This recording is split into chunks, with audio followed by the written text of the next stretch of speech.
Hello, hello. How is everybody doing? All right. Once again, I am presented with a new view. Crazy. All right. There we go. All right. How's everybody doing today? Welcome to the Toy Armada Friday Night Live Hang. I am Aaron Archer, and you found your way to the live chill on a Friday night to talk about Starscream in general, but particularly Armada Starscream. It looks like we got a full crew hanging out already. This is awesome. Bing Bong Toys, how are ya? Coltron, Destroy a Weapon, how are ya? Architelos, Ninjatron as always, thanks for being here. T-Formers 2002. I'm like the warm-up act for Friday nights, I realize, or Saturday nights here on Friday night. But kind of fun nonetheless, right? Let's see here. I am going to... Am I coming through? Everybody hear me?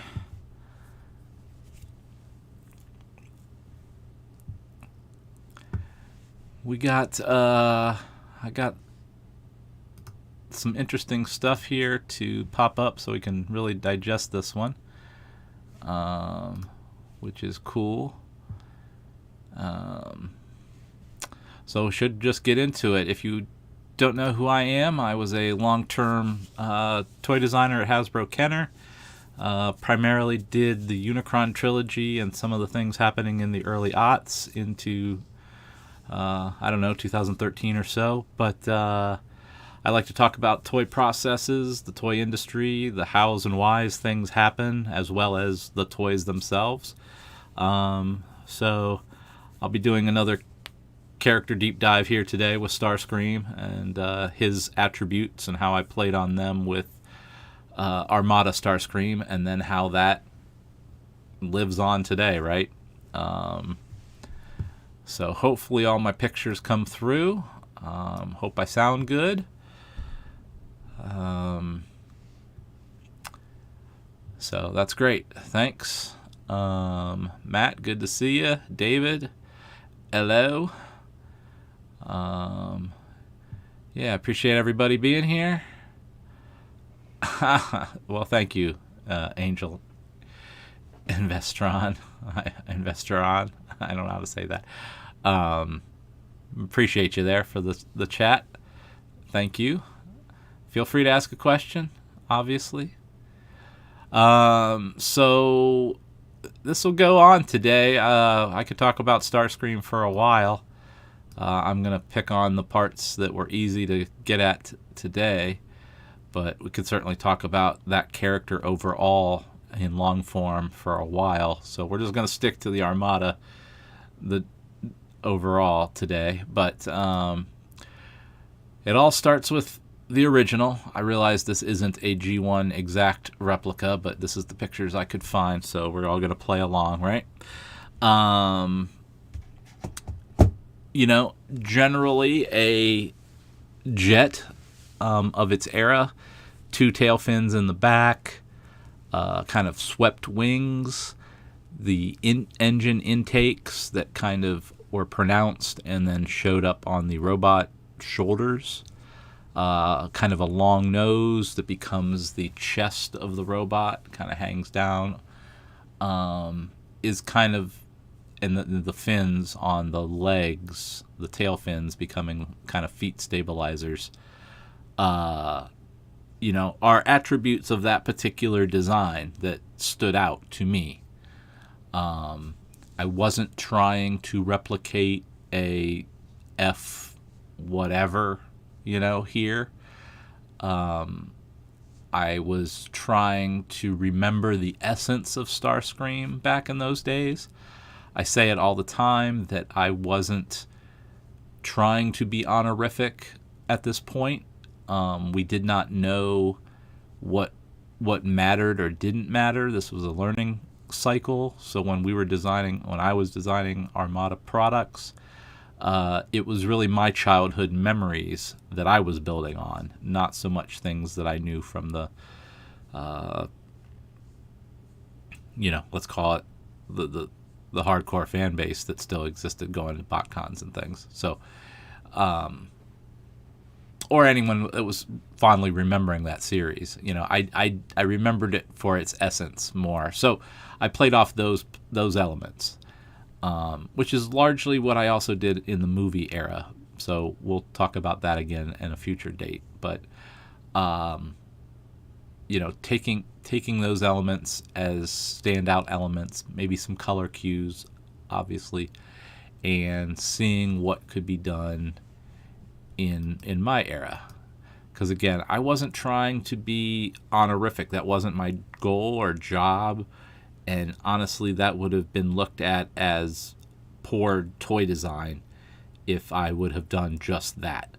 That wasn't an acceptable way to go at this time. Okay, so being able to call back things, going, oh, this was a popular character, we're going to play up this, that, and the other. That was more important. So I'm gonna skip ahead to some stuff and then get back to how we got there. But so now we're talking about, and I found these images online, so owners, thank you. Armada was largely a toy-based, feature-driven, minicon, action-oriented play pattern, right? So it was really built around those giant cannons on his shoulders that were on his shoulders in G1. Now we're making them more active, for those to flip around and fire their projectiles and have a landing pad, so to speak, for that character. I guess that was Swindle. So that's really what it's built around, and a sound box associated with that, which is going to take a battery, and that's why his chest is going to be large and heavy. You also then can't form anything into that large box area, so the arms kind of hang out there because there's nowhere really to put them. The feet kind of go back into, tail fin-ish kind of things, but no longer does he have the double tail fins. So that's happening. So again, built around the play feature. I used my bright poppy colors, bright yellow, bright red, tried to retain a gray and overall Q, the Decepticon logos on the wings. So trying to call back to some of that, but also being influenced by the Japanese things that I was seeing. So the side fins near the nose, very futuristic Macross kind of elements. The nose cone angle is also very Gundam or Macross stuff. So there's a lot of that influence in there as well. But there are elements of what that initial character was. But this is where we were going. So again, we weren't necessarily looking back at the time. So think of this as a new beginning, if nothing else, that we're going to build off the next few images here. Just so while we're here, because we're going to talk about it in relation to the other items. Articulation is kind of weak. His arms move around pretty well. The hands don't bend, so the sword kind of has to always be straight up there in a one angle. I think he had knees. Yeah, he had knees, but it couldn't really articulate very well and pose very well. So it's a very up and down figure. And then, of course, the sword wing feature, which is a very Aaron Archer type feature. that was unique to this item. And Starscream didn't, I don't know, was I playing off the idea that Starscream had previously had swords? I don't remember. But after this, Starscream seems to be a swordsman, right? And if nothing else, we made him an ultimate swordsman here. Articulation, it's a preference, and not every toy needs it, because if you have articulation, you're not going to have other things. So, we definitely could have that discussion on another day, because it's long form. Did you imagine Starscream as a swordsman with a sword fighting being a big part of the series and the Star Saber being an important part? Or was that just like his wings, let's have him have a sword? Well, I would say that stuff happens in tandem. So as we're creating these features and these ideas, how to make the most of the plastic, really, then he becomes a swordsman. Then in the show, it's like, okay, he's a swordsman. Oh, Hotshot's going to get the Star Saber sword. Oh, maybe they can sword fight, or Optimus will have the sword, or there's a dark saber, so some of it influences the other, is the real way to do it. And really, you want to capitalize on anything that you're doing. So if you're making a giant sword for this character, how can that be played up is certainly a way we were looking at it. Great comment there. Thank you, Ninjatron, for getting that out of me. But yeah, certainly making him a swordsman was a cool outcome of this. So then I don't have a great shot from animation, but this is an example. So animation obviously has a different style. We designed the toys prior to the animation, so they used that as their stepping off point and went further from there. So now the toys are even further removed from the show, but that's fine. That happens. But little things that are here that I notice that I find odd is the little notches there on the tops of the engine turbine launcher area. That is in the toy, a guide area for the projectile. But here it is represented in the design of the animated model, which I find funny things like that to be, interesting that happened with toy shows. Energon is full of that, obviously, but that's neither here nor there. So I don't really have anything to say about the animation model, because we're not really focused on that per se, but I'm going to show some of that out of the Armada book.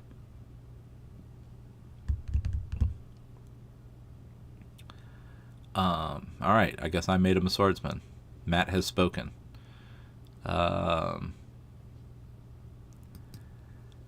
So here he is again,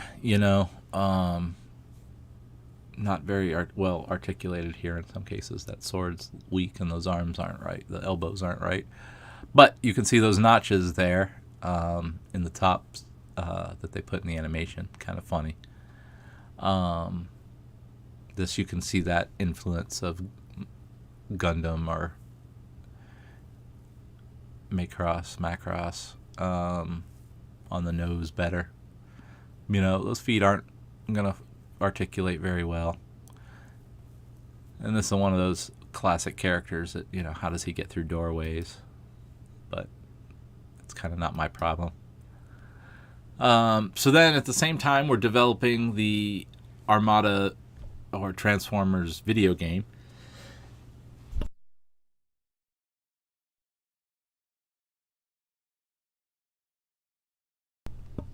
Man, I'm quiet all day Friday, and then I start talking and I cough all night. Sorry. So we developed the Armada game. I couldn't find the magazine that I have. It's in my deeper storage, unfortunately. But they put Starscream in it. He was really a tough character. I actually couldn't get past this character in the game. He had a Arctic kind of North Pole kind of base battle thing, but really aggressive character in the video game, kind of more menacing as a final boss should be.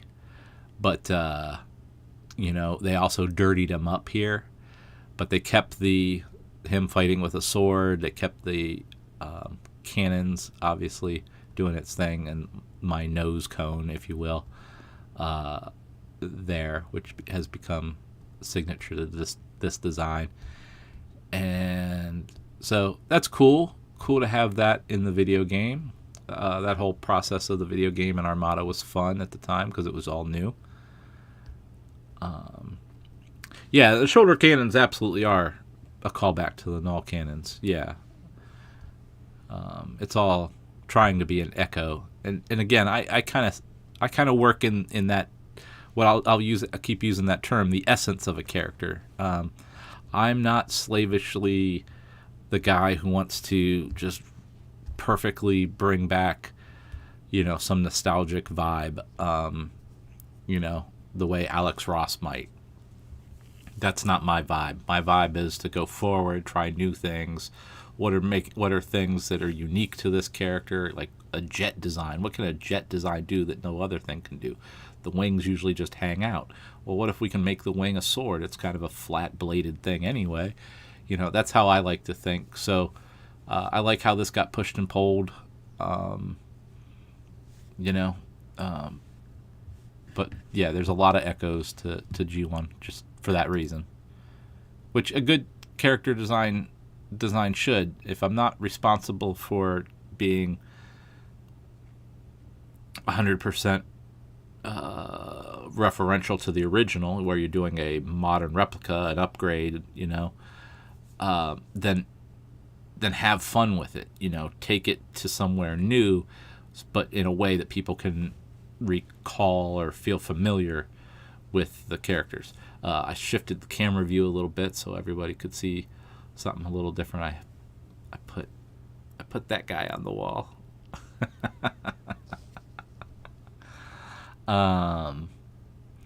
Hey, Cheesier, sorry. I wonder, do people get notifications? Anybody that follows? I tried to put that out. I gotta jump on it this week, obviously, which was nice.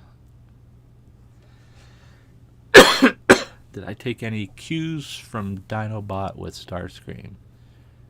Not really. I wouldn't have been knowledgeable about that at the time.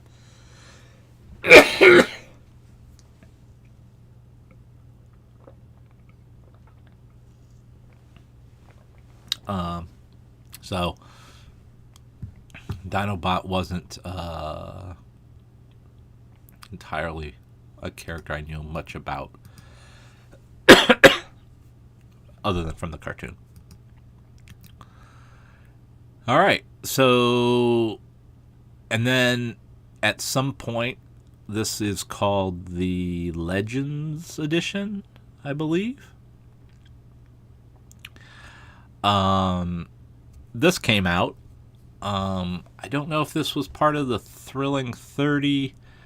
I was kind of removed from the toy team at this point when they were doing this. But here you go. Again, clearly an Armada Starscream. Almost the same arrangement of fins and nose cone and engines. Here the innovation really is the angled and more aggressive wing cuts in design, as well as the shoulder null cannons having a more hexagonal, pentagonal, what is that, shape, which is aggressive and also very cool. Here he continues to be a swordsman, albeit now with energon or some sort of other swords made of something. That might have been when they were doing the different energons. So, very cool. Also feels like a Starscream. I haven't talked about it much, but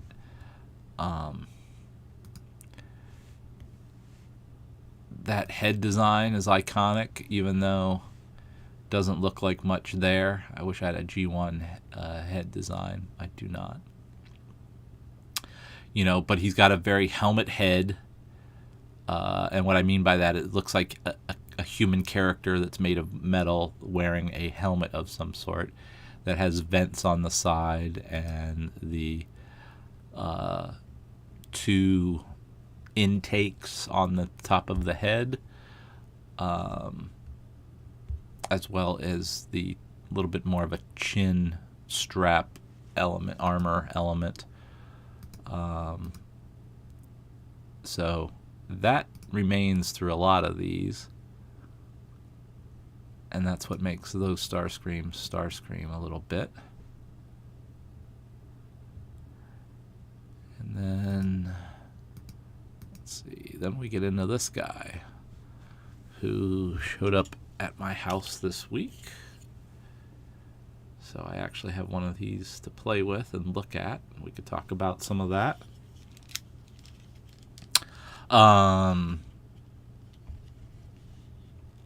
Okay, cool. So those Energon swords did store under the Thrilling 31. And those were, I believe, those were Jokai designs. So then this one came out. This image is a little different than the one I have. The red sword is different. I just have a gray sword here. But here we go again. Very much the shapes of the cuts and design elements within the nose cone of this guy. The fins on the shins, engine on the pecs and shoulders, the trim, all very Armada Starscream. The feature with the null cannons here kind of flipping up, reminiscent of the, animated or Armada toy in that case. And even comes with the Starsaber sword to really reinforce its Armada-ness here, but they're not hiding that either, but even makes it more interesting, right? So, very good modern representation. What I think is great about this, obviously, great range of motion and can pose and get into those more animation, dynamic poses, some of the Dreamwave art, really cool. So I'd like to thank David in the chat for that. He sent that away, got me one. I was able to make him whole, so that was awesome. And I have now the Starscream. Now I got to find a few others, and then I'll have kind of a full deck of the remakes. The jet in this case, very what I'll just refer to as honorific. The way those cannons go, the whole nose cone, just very nice, very, very much inspired by the same things I was trying to do and did. I mean, it feels like someone's really paying a tribute, which is, very sweet and nice. Feels good. And this is how I draw the character today when I'm drawing, and then you can kind of see those fins on the nose, the engines on the chest, big cannons, and a sword is kind of the thing that is very important to me. I don't know when I draw this guy. So this was like a commission a couple months back. So that's what remains of the essence of the character as I continue him forward, as I draw him. So interesting there. But interesting how you can get, it all has to start somewhere. And what started as a very straightforward transforming toy, a marvel of modern engineering in the 70s, if you think about it. And it was just a damn miracle that it just happened to look like a cool robot, or by throwing some hands on and different things, you could make a passable robot into, some of this other stuff.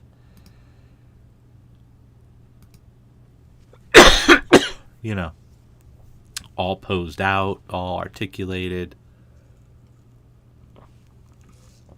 full of character, because those old toys, they weren't made to convey character. They were made to transform, right?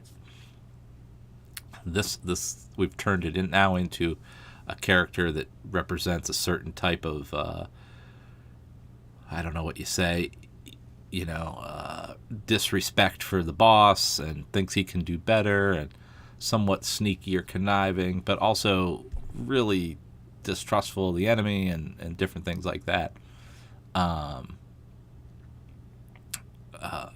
So that's fun. So when we started the character, I was reminded, and I've brought this name up some time ago, a guy named Chris Welch. He works for the car companies, I believe now, or freelances, had worked in that industry. A real industrial designer. But what we liked about him is he had an inventive mind as well. He could illustrate kind of new ideas, not just draw what's come before. I think he did some Beast Machines work, as well as maybe Trans-Tech stuff. I'm not entirely sure, but I got connected up with him at the beginning of Armada, and he drew a series of images for me that on my Instagram, ArcherMonster_creative, a while back I had put up a boat that was the tidal wave inspiration, and he had done that, and the hot shot inspiration, it was a side view of the car, he had done that one too, kind of based off an Audi TT with changes. So he did those. He did a series of images that became Cyclonus, the helicopter, kind of trying to find these forms that weren't licensed but felt like they could be licensed, right? So Starscream fell into that as well. We knew we didn't want to do any military jets, but so we wanted to come up with some interesting things. So in the yearbook, these are some of his. I can't see. That's the wrong page. So these are his jet images. Just line work that got us to an inspiration place. Hope that came through. Just helps push the ball along when you're talking to partners. Like, hey, let's. This is the direction we're thinking. Where are you thinking? This is how far we're willing to push it. Chris Welch. Yeah. I don't know if he's a known commodity in the toy world or in the car world. I apologize. I've worked with him several times. We're not unfriendly, but I don't know much about him. We've done work together. But it's always been a sweet guy, nice guy, and very skilled, obviously. So that's the early stuff that inspired some of the blowing out of the intakes and swept wings and different stuff like that. And that's how we worked with outside guys sometimes to get us into a mode. Again, you can find all the reference online that you want, and you're either copying someone else's stuff or you're copying literal stuff, which is also copying other people's stuff. But it just doesn't. You're not going to get somewhere new, really, unless you start trying to push and pull, and you like a little this, little that, and, putting these features in to really get to a new form and a new shape, something unique that you can feel good about. And so that's why you would use some outside vendors, outside artists to get that kind of thing going. So that we're at the half-hour mark, so that's perfect. How I like to do it. You're watching Toy Armada Friday night. Just talked about Armada Starscream overall. Really what inspired this was that the new product came through this week, and I was messing around. It'll be on the shelf next week. I feel really good about it. I love the articulation. I really like the arm articulation this way. That's really nice for me. My era, we didn't get a lot of that. The only unfortunate thing is someone had sniped the Star Saber out of the box, and we didn't realize, but I know what the Star Saber looks like, so I'm good either way. But I really do like how they folded the fins and the nose back into the body. to make that a little more useful and less sticking out oddly, and fill out the side abs of the character. I think that's great. Really nice addition. So overall, again, they've continued to be respectful to the previous designs and animation models. So, I'm not going to have anything negative to say other than, like I'll say with any of these, where's my Minicon? Where's the swindle? But I trust that, powers that be know what's going on and have a plan. So that's really what started this, getting this guy in. And that's why I didn't have time to dig out the video game magazine. But overall, pretty happy, with it. I think he'll sit well. If anything, I got too many red characters back there, so I'll have to figure that out.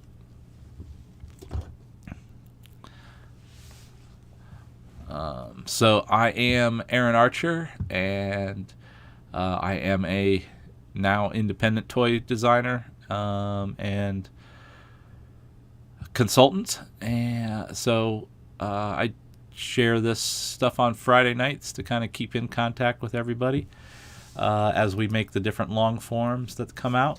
We appreciate all the interest. So I enjoy this. But if you want, please check out archermonster.com, where I sell sketchbooks and original art and odds and ends toys and whatnot, and some of the other things that I've been up to over the years. So feel free to check that out, and like and subscribe if it's your first time here. Yeah, we were swindled out of a swindle. That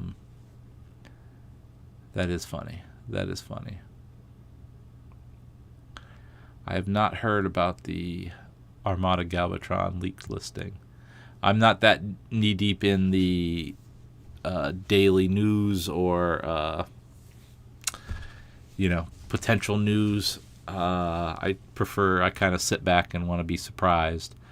But that would be cool. Probably, obviously, understandable, and that they would do that, need to do that. So, wait to see what happens. Yeah, I'm a red character today.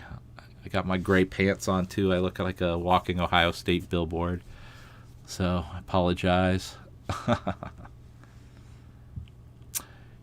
don't like to wear a black sweatshirt all the time.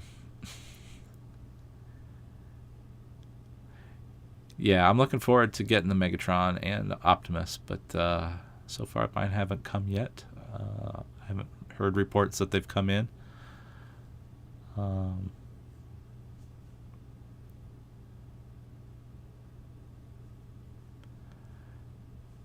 A Vector Prime listing found too. Oh boy. Well, now that's interesting. Very interesting. If someone wanted me to do a comic cover, sure. Again, I don't know if there's a very tight group that cares that would be the case, but always interested, particularly if they did some of the characters that I was connected to. It'd be fun.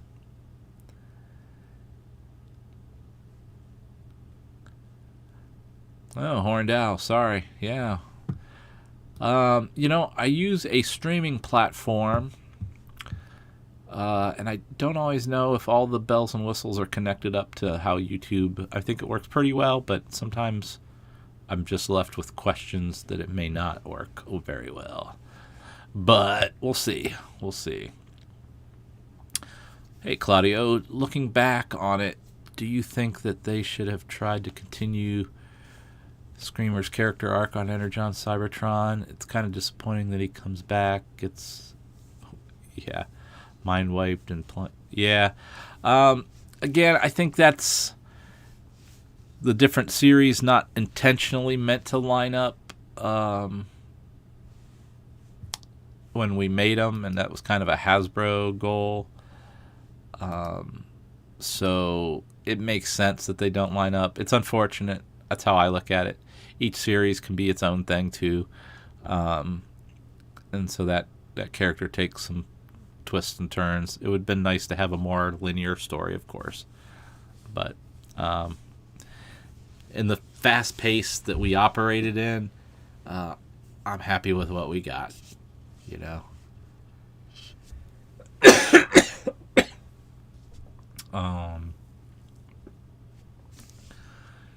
A Vector Prime Deco would be interesting, depending on how they break up those shapes. Hopefully they paint the gold, right?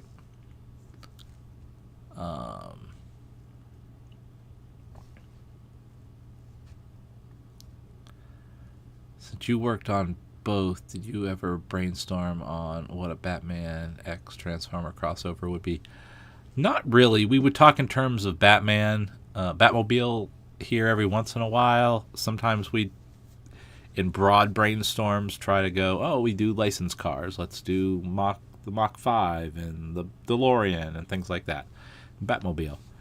The closest we got was more tactical.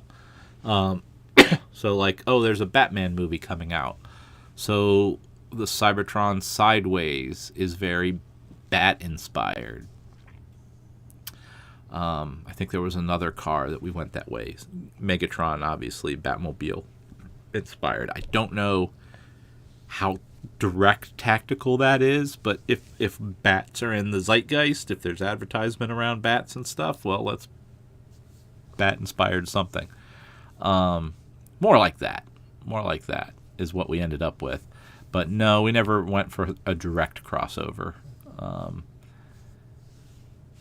The brand, that would have been in the 90s, and it's just hard for me to explain how much has changed. It's almost like two careers. What happened in Cincinnati with Batman and Kenner was one type of world.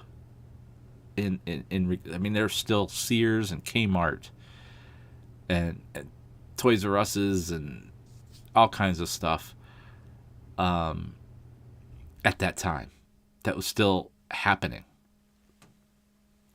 Now it's totally different. And so we wouldn't have had the idea to put Batman with Transformers because it wouldn't have been a series. It would have been a much, the deals, there were fewer deals because they were bigger deals back then. So to do one-off little characters or connect these two brands in weird ways like they do now just would have been unheard of in a way, unnecessary. Who are we making this for? Not kids. So unfortunately, that's a more modern vibe. Long answer. Who was the Takara designer or engineer who worked on Armada Starscream with you? I think it was Hasui-san, but I can't be declarative on that, unfortunately. I don't have my files to recall in every case who I worked with. And while I continued to work with these guys, we started doing so many items, and I didn't meet them right away, so I didn't always remember, or can't always remember, rather, because we did so many different things together, and different guys were good at different things. I think it was Hasui-san. If it wasn't Hasui-san, could have been Kunihiro-san. But he was working on Megatron, so I don't know if he would have done Starscream as well. That's why I think it was Hasui-san. And I don't think it was complex enough to be Kobayashi-san. So that's why I say it was Hasui. Let's see. Talking about red and gray Transformers, can we talk about the three-headed dog of Beast Machines with Battle Unicorn and Megatron in a bathrobe? Yeah, those are all unique characters designed under unique conditions at unique times where things kind of were getting pushed or slipped through, or people were tired of the same thing, so they okayed stuff that was unique, like the Battle Unicorn. That was a reaction to wanting a unicorn, but like making it so boys' toys, right? It's got to be a knight that's armored up and gray, and don't hint at pink or girly at all. Very funny. That's a very '90s reaction to everything you can not to make it girly, and they literally did. And trying to push into new spaces. I don't really remember how the three-headed dog came to be, to know why that exists the way it exists. But, and the bathrobe Megatron, that's a funny way to describe that. That's an idea where that character was designed to be, look really cool in animation and be conceptual and all moody, but in product form, it just doesn't leave you with much to be interested about. How much of the toys design influenced the show's characterization of Starscream? Well, they got the drawings, they might have got samples, they got the descriptions that Takara translated or whatnot from our team discussions. So, and then, the directors in anime have a larger say in the story direction and characterization of stuff. So at that point, it was kind of in the Japanese hands to get what we could get based on our initial goals. So, because that was an area where I just couldn't chase that down. That wasn't going to be a place I could get into, right? So,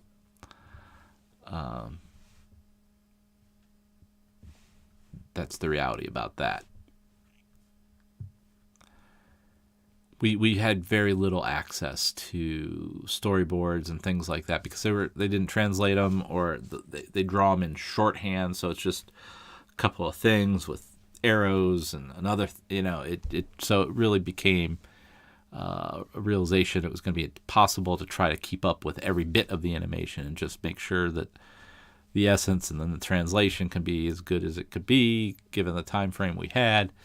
And that's, you get a unique end product there. So hope that gives you something there, Sean. Hi, Aaron. How does being an independent toy designer compared with being on staff at a toy company? Just curious. It's a lot different. When you got a safety net at a big company, goals, schedules, products, that need done, so that you got to go that way. When you're independent, you're looking for work, and hopefully the right kind of work for the right kind of pay, the right kind of time, the right kind of needs, so it's different. So largely I'm working with people I knew or through people I've known, based on those years at the big company. And I just needed a general break, so I kind of went smaller scale as a result. So I don't know if I'm a good judge overall about that.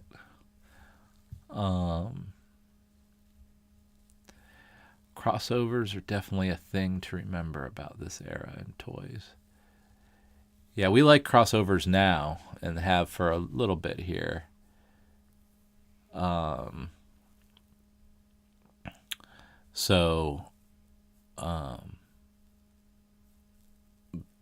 at a certain point, they weren't as prevalent. Turtles really broke the mold on that in a couple different ways with the Universal monsters and a few different Star Trek characters are the ones that really stick out. I'm sure there's more. But as far as making products and things, that's relatively new. Yeah, okay, the wiki says Hasui. Good. My memory is good, ladies and gentlemen. I appreciate that. Have you ever heard the story where reviewer Matrix Armada Prime began to smoke and catch fire as a result of the auto transform? No, I have never heard that. Wow, that's pretty wild. Must have burned the engine out. Aaron, what would you think about the new Jurassic Park Transformer crossover? Yeah, that looked pretty cool. Again, the Jeep, relevant to Jurassic Park, relevant to Transformers. Beast Wars and dinosaurs. It's peanut butter and jelly, really. So,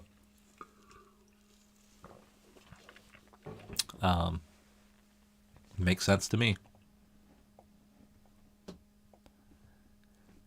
Yeah, we had fun at Takara, coming up with stuff, brainstorming stuff, negotiating stuff.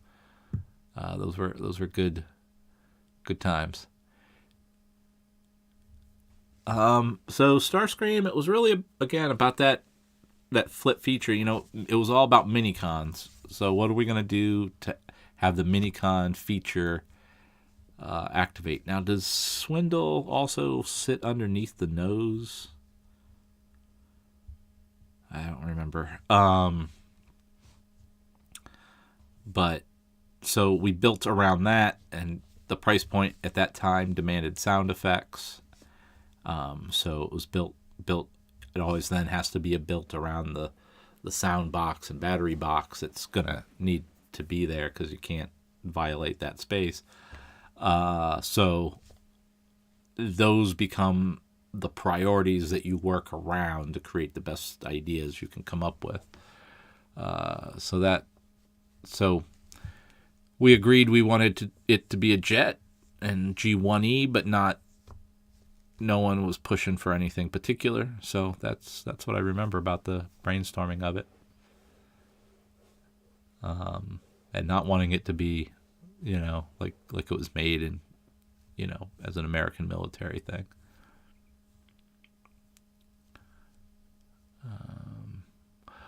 Was it hard to get the Nerf Classics Megatron approved? In the end, no, not really. That one worked out, but that was like the last train leaving the station in a way. I don't know if you could do that one even again. But that one's, unfortunately, the form of that one is pretty awesome. But with all the colors and stuff, it's hard to make it look great. But could be great if you custom painted it, of course. Do you think there's some about the loner samurai personality that makes a character inherently likable? Dinobot and Armada Starscream fall into this archetype. Yeah, I do. The character that hasn't made all the best decisions, but is willing to do the right thing at times, or keep honor, is kind of a great character type.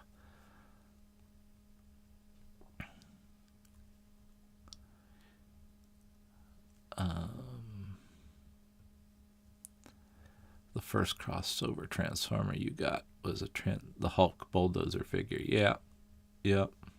Those were cool too. A little awkward at times, but interesting.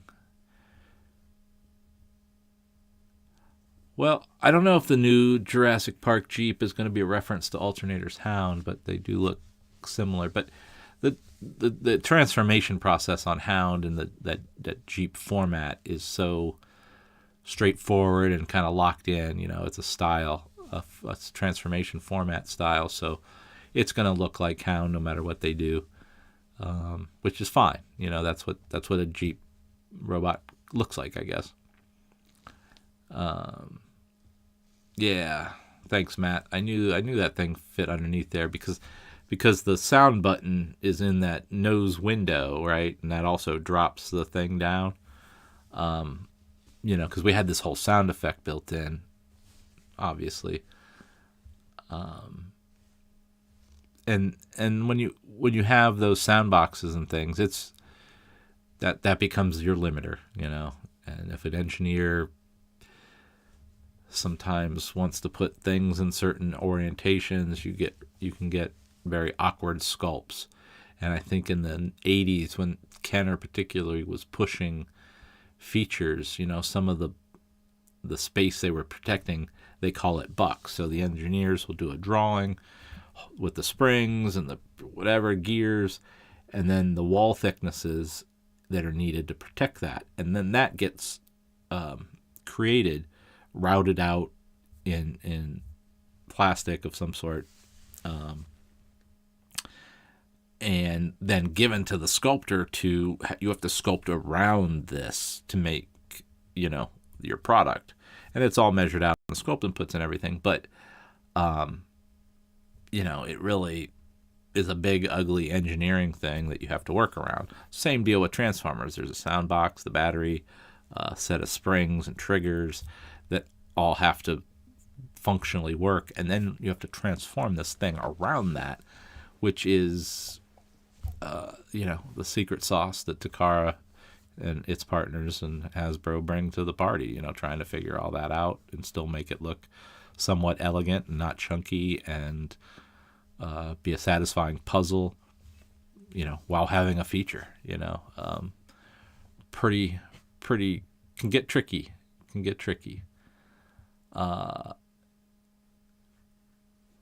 Swindle under the nose cone, which is, not even going to lie, a direct kind of honorific to Gatchaman, where the race car dropped out of the bottom of the Phoenix. So for you old 70s Japanese anime fans out there, Ninjatron, I'm talking to you. That is an echo to my childhood love there. The bathrobe Megatron was the first Red Dragon. Yep. The kind of mega price point in the box. Yeah, not too bad. Still, they did a good job keeping that Red Dragon going a little bit, which was funny.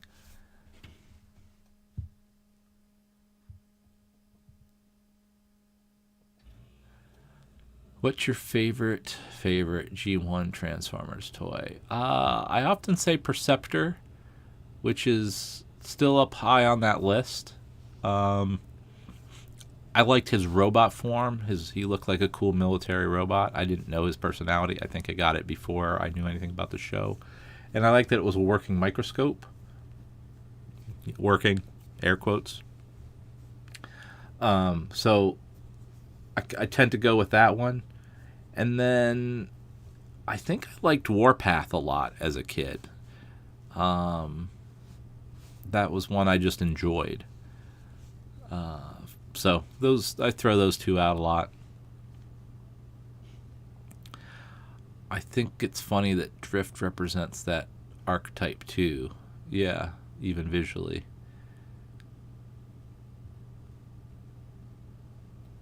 Yeah. I don't know if it's too on the nose, but it's just a great character type,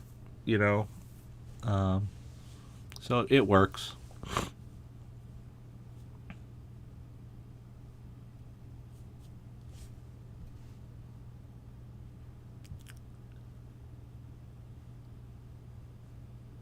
Yeah, sounds like the rumor list on Vector Prime is getting out there. That's interesting. We'll learn more about it.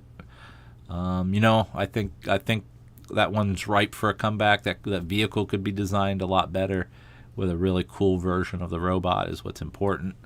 So they could have a lot of fun with that one. Yeah, I thought you liked that one, Ninjatron. Little Gatchaman reference in Armada. Don't count me out. Don't count me out.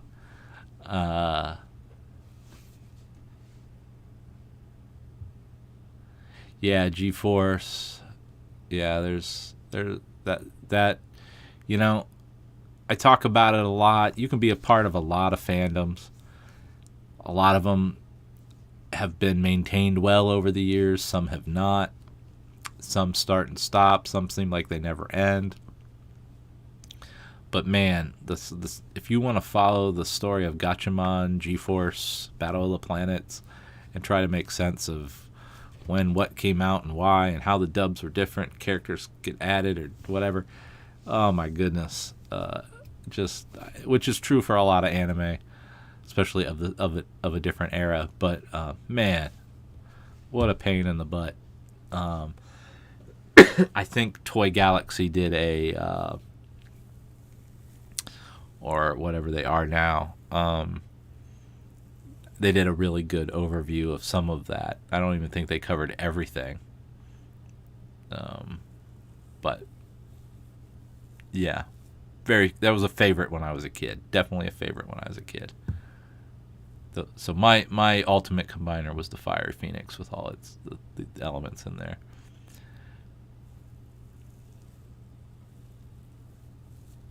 Talking about Jurassic Park, can we talk about why the figures from Jurassic Park 3 get smaller than the other movies? Yes. They wanted to do more vehicles at a certain price point. So if you shrink the vehicles down, you shrink the figures down, you can either sell more for, you could sell it for less money because there's less stuff there, or that's a way to maintain costs. You know, you shrink the plastic a little bit, but the box is this, and there's extra this and that. And so that was probably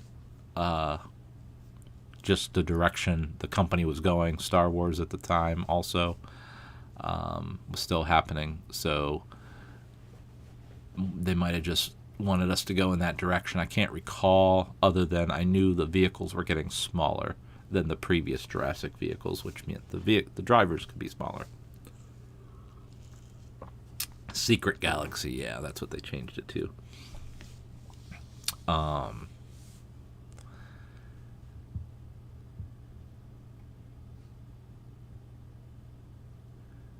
Wow, they're going to make Rock Lord homages? That's interesting.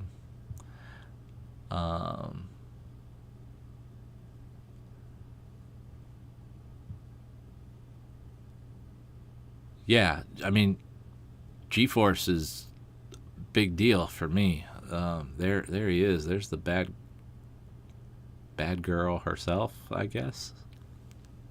Right there.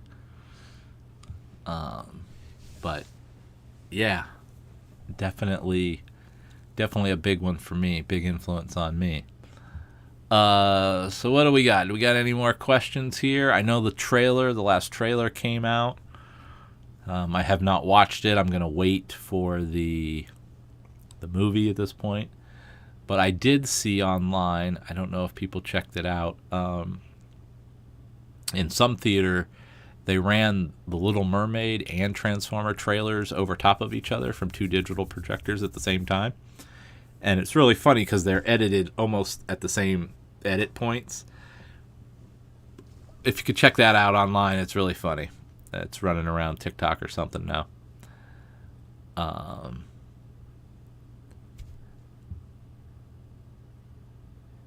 Yeah. Yeah, I'll go see Rise of the Beast. I'm intrigued enough. You know, I haven't paid attention to a lot of it, but I'm intrigued enough,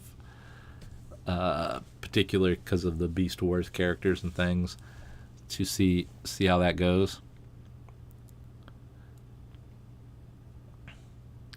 Yeah, I call that character Zoltar. I'm not even sure that would be the Japanese name of the character at all. You're absolutely right. And depending on when you came into that series, I mean, that was a mind, you know, when we were kids, we were like, wow, that villain was a girl the whole time. Wow, that's crazy, and we should have known the lips, you know, and all this.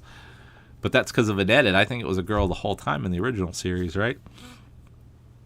They just didn't let us know. But and that's the same deal with Transformers, right? From Diaclone to this to that, and the comics to the animation, and you know, all these stories and things get translated different, and they're a little foggy, and some of the writers are in the know, some aren't. And it makes for this world we're all into a little funky, a little interesting, because it's not locked down and categorized and everything else. The Japanese American mix of all these pop culture things is really funny, including Spider-Man, right? It's just a funny thing. Do you own your own Armada Starscream? I got one of the new ones. Yes. I no longer have an original one. No. I don't have hardly any of the original Armada characters at this point. I've parted with a lot of it. I have some of them in Japanese packaging and a few loose ones. But that's about it.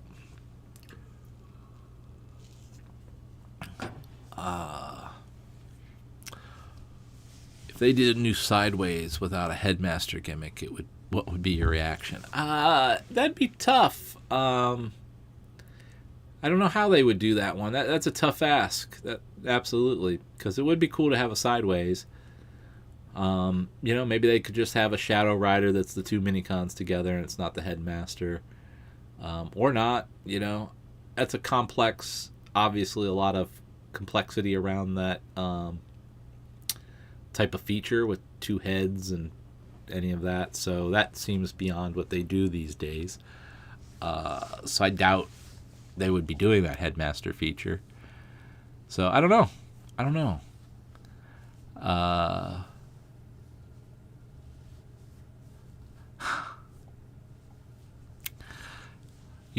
Everybody complains about Truck Not Monkey. Why does no one complain about Megatron? Gun Not Dino. I've never heard that once. Most people, I think, prefer Dino Not Gun.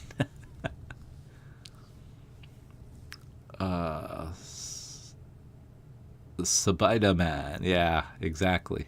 Cheesier.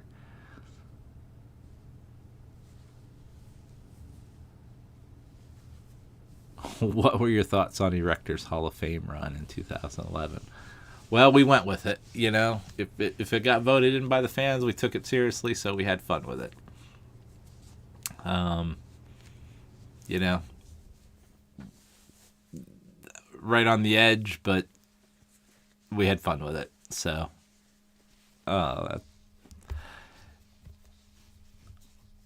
it's unfortunate that they haven't continued that Hall of Fame stuff. I mean, they've done it with the robots, of course, but the pomp and circumstance and really trying to make it something. Unfortunate a little bit.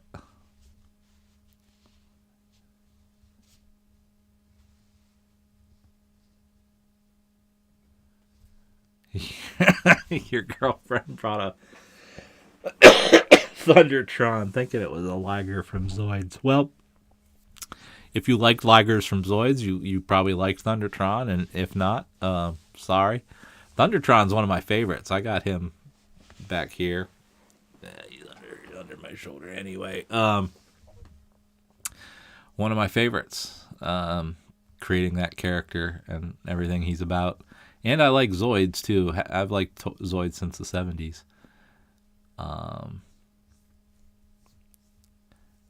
Yeah. Yeah, to do a good Armada Sideways, he'd have to have the Headmaster feature somehow, but it'd be tough.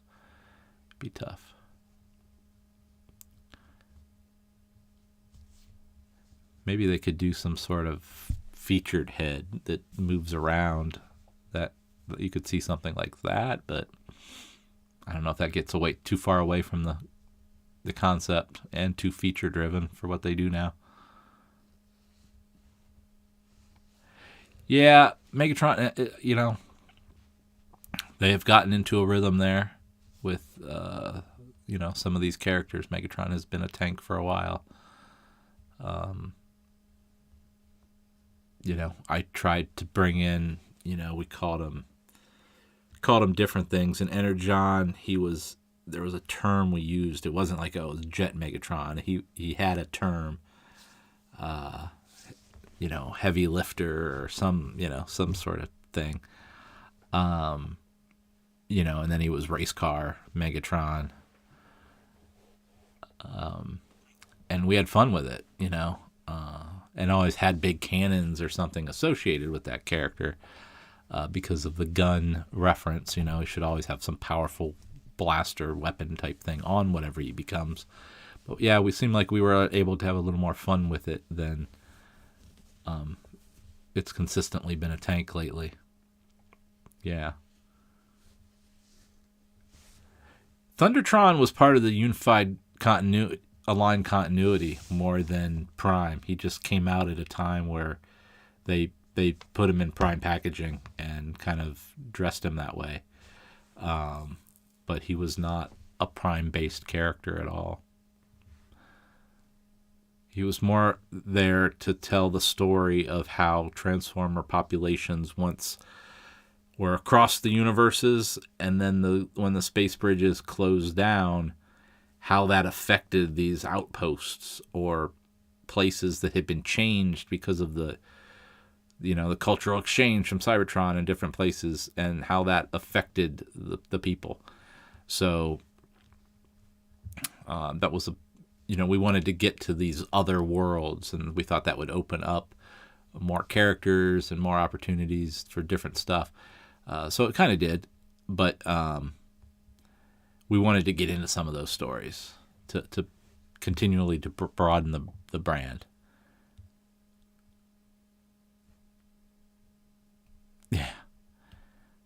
Yeah. I don't know if the Hartman Award is what they even would call it. I don't know.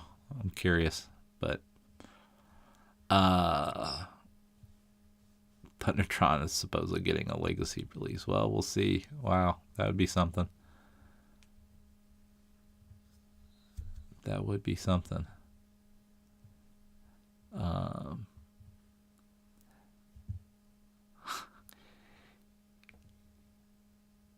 Yeah, the Unicron trilogy Megatrons, they all have little stories associated with them, with a little bit of their previous incarnations. I'm checking out some of these last. Speaking of a line continuity, exactly what went wrong. Seems like Hasbro was going at it hardcore, and then it just went away. Can I get that on a t-shirt? That is a perfect question, but not at the end of the podcast. So perhaps at a future time, the aligned continuity is what I'll focus on, and kind of what did go right, what went wrong, what some things that executed and they were building blocks, and things that didn't quite happen that, kind of stalled it out in a way. But we could definitely do that. But that's a broad ass question that I couldn't possibly get into at this point.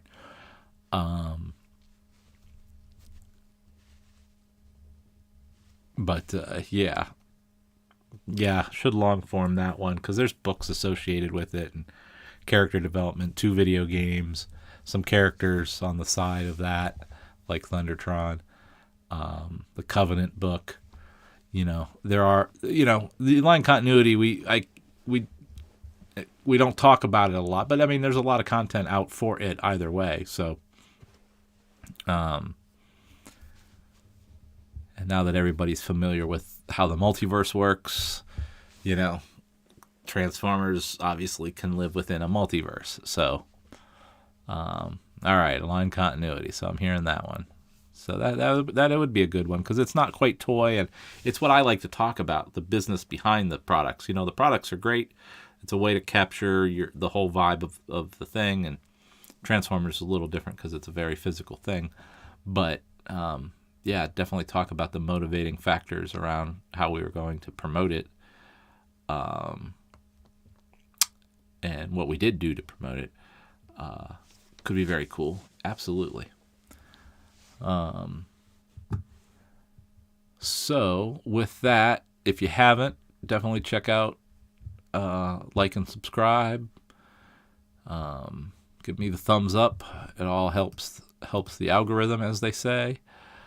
I appreciate you being here late on a Friday night. I was able to get the second edition of the sketchbook done with my partner AJ. So this is the cover of the color edition, with some of the Energon villains I did. This was a commission I did a little while back, and Marcelo colored that up for me. So that is going to be available at TFCon, and we'll be launching maybe on my website around the same time, but I'm traveling maybe obviously to TFCon, so I don't want to have a bunch of orders necessarily before, so it'll probably debut right at TFCon. So that is what is happening there. So it will also be available on the website, and I will be at TFCon Toronto and PowerCon in Columbus, Ohio in August, and probably Orlando as well. But as we get closer, we'll align, make sure that's all happening. So I appreciate everybody here today. Definitely appreciate Ninjatron always being here. Angel Investron, thank you. Appreciate you with the super chat. Ask a question next time. If I didn't see yours, please hit me up. All my regulars, and Matt for keeping us straight with our facts, when and what's. Matt, I'm going to continue to call my archivist. He is where I go to figure out things that I need to figure out. So appreciate all being here on the Friday night. I owe Daniel a few pieces of art so he can edit them into the next podcast that has been recorded for flavor and content of the era. So not new stuff, but old stuff I have. So I am slowing us down, so I got to get that over to him so that we can get the next long form out, and that is coming. So thank you all for being here. I appreciate you, and I will see you again next week. We do this every week at 10 o'clock p.m. East Coast time. So with that, I will check you all later.